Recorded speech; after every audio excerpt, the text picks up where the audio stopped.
सुध्रियोस्, वचन लागोस्, मैले भनेको वचन मनमा पसोस् भनेर पो भनेको त मैले, बिग्रोस् भनेर भनेको हो।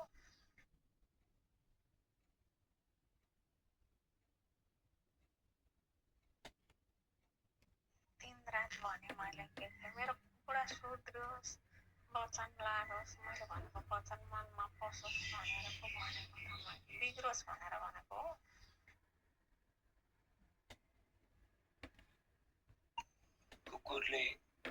कुकुरले भन्दा पनि बढी मैले गाली खाएको छु। त्यो बेला आम्मा मलाई कस्तो गरेको छ, बुढो जस्तै गरेको छैन त्यतिखेर, मलाई थाहा छ नि। अनि मैले यसो भने यसो गरे भनेर भन्यो त बाबुआमालाई।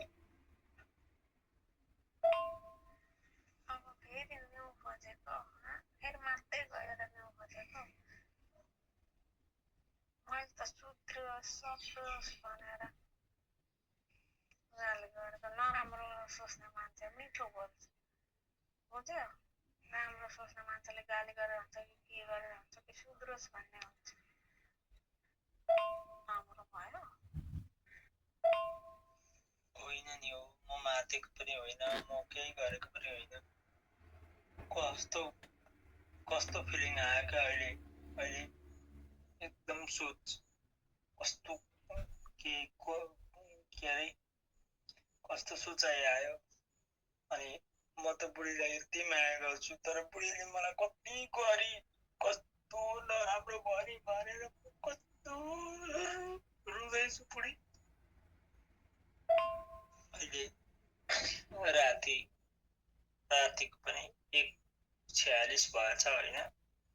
म कहीँ गएको पनि छुइनँ बुढी, म यहीँ छु घरमै। कति नराम्रो लाग्यो नि त बुढी, कति चिजे भन्यौ तिमीले। मैले त तपाईँलाई अपहेलना गरेँ, निचा देखाएँ। तपाईँ राम्रो बनेर देखाउनु, म खुट्टा ढोगेर खुट्टाको पानी खाएर माफी माग्नु तयार छु। किनभने मेरो शिर हो, मभन्दा तपाईँ उच्चको दर्जा, तर उच्चको दर्जाले निचाको व्यवहार गर्यो भने निचालाई पनि भडा सुहाउँछ नि त। त्यही हो, म माफी माग्नु तयार छु, राम्रो बनेर देखाउनु। म सानो बनेर माफी माग्नु तयार छु। ढोक्छौ तिमीले खुट्टा, के अरे पूजा गरेर त के अरे एक दिन मेरो खुट्टा ढोकेनौ। तिमीले खुट्टा त ढोक्न परै जाओस्, तर मलाई खुट्टा ढोक्नु पर्छ भनेको होइन। तर बुढी हेर, म राम्रो हुन्छु, म राम्रो बनाएर देखाउँछु तिमीलाई। हेर न,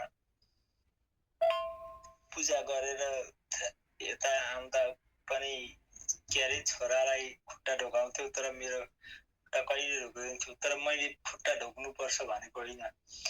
म